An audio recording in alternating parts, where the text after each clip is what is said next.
honorable dignitaries, management faculties of Dias International School, parents and my dear students. Let me begin with a small story. South ആഫ്രിക്കയിലെ ഒരു ചെറിയ village. South Africa എന്ന് കേൾക്കുമ്പോൾ തന്നെ നമ്മുടെ മനസ്സിൽ പെട്ടെന്ന് വരുന്നത് ഇന്ത്യയെക്കാളും എക്കണോമിക്കലി താഴ്ന്ന ഒരു കൺട്രി. അവിടുത്തെ ഒരു സ്കൂളിൽ ഗ്രൗണ്ടിൽ കുറേ കുട്ടികൾ കളിച്ചുകൊണ്ടിരിക്കുകയാണ്. ടീച്ചേഴ്സ് ഉണ്ട് മോണിറ്റർ ചെയ്യാനായിട്ട്. ടീച്ചേഴ്സ് നോക്കുമ്പോൾ ഒരു സ്റ്റുഡൻറ്റിനെ കാണുന്നില്ല. പിള്ളേരെല്ലാം ഫിസിക്കലി ആക്റ്റീവായിട്ടുള്ള ഗെയിംസിന് ഇൻവോൾവ് ആണ്. ഒരു സ്റ്റുഡൻറ്റിനെ കാണുന്നില്ല. ആ സ്റ്റുഡൻറ്റിന്റെ പേര് റീവ എന്നായിരുന്നു. ടീച്ചേഴ്സ് ഇങ്ങനെ അന്വേഷിച്ച് നടക്കുമ്പോൾ കാണുന്നത് ആ കുട്ടി വീഡിയോ ഗെയിം കളിക്കുന്ന. അപ്പോൾ പേരൻസിനെ ഇൻഫോം ചെയ്തു. പേരൻസ് നോക്കിയപ്പോഴും വീട്ടിലും ഇത് തന്നെ അവസ്ഥ. അങ്ങനെ അവർ മെന്റർ ചെയ്തു. അങ്ങനെ മനസ്സിലായി ആ സ്റ്റുഡൻറ് ഒരു തരത്തിലും ഫിസിക്കൽ ഗെയിമുകളോട് താല്പര്യമില്ല. അങ്ങനെ പേരൻസ് മെന്റർ ചെയ്തു, ടീച്ചേഴ്സ് മെന്റർ ചെയ്തു. ഫൈനലി അവർ തീരുമാനിച്ചു ഈ കുട്ടിയെ പ്രോഗ്രാമിംഗ് പഠിപ്പിക്കും. At the end of the day 10ാമത്തെ വയസ്സിൽ ആ സ്റ്റുഡന്റ് പ്രോഗ്രാമിംഗ് പഠിച്ചെടുക്കുക. അവിടുന്ന് അങ്ങോട്ട് വർഷങ്ങൾ പോയി. ആ സ്റ്റുഡന്റ് ഗ്രോണപ്പായി.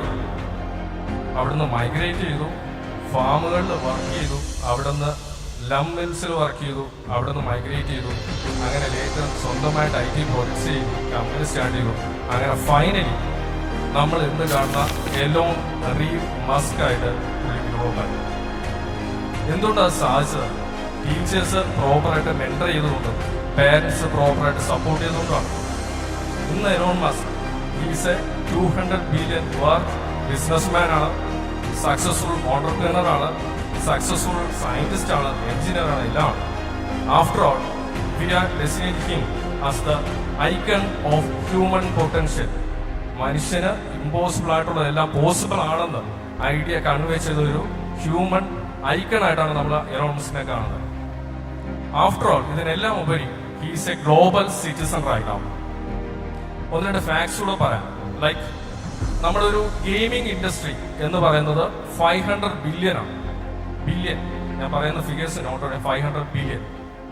റോബോട്ടിക്സ് ഇൻഡസ്ട്രി, നമ്മുടെ ഭാവിയിലെ റോബോട്ടിക്സ് നമ്മുടെ വേൾഡിലേക്ക് നമ്മുടെ പല ടാസ്കുകളും അവര് ഹാൻഡ് ഓവർ ചെയ്യും എന്ന് പറയുന്ന റോബോട്ടിക്സിന്റെ എക്കണോമി 55 ബില്യൺ ആണ്. AI, ആർട്ടിഫിഷ്യൽ ഇന്റലിജൻസ്, നമ്മുടെ അപ്കമിങ് 2025 മുതൽ അങ്ങോട്ട് AI-യുടെ ഡെവലപ്മെന്റ് ഒരു സിംഗിൾ കമ്പനി ക്രിയേറ്റ് ചെയ്ത പ്രൊപ്പോസൽ 7 ട്രില്യൺ ആണ്. 7 ട്രില്യൺ എന്ന് പറഞ്ഞു കഴിഞ്ഞാൽ ഇറ്റലിയുടെ, കാനഡയിൽ, അതുപോലെ തന്നെ ജർമ്മനിയുടെ ഓൾ ടുഗദർ GDP ആണ്. അപ്പോൾ 7 ട്രില്യൺ എന്ന് പറയുന്നത് എത്ര ഹ്യൂജ് ആണെന്നുള്ളത് ആലോചിക്കും. അപ്പോൾ 2025 onwards we are facing a huge industrial revolution with the support of artificial intelligence. So dear parents, our kids are future global citizens.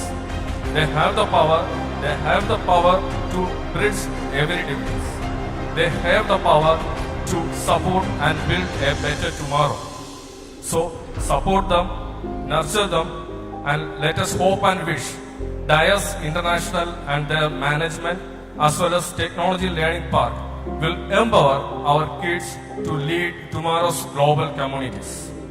Thank you. I wish you all the success.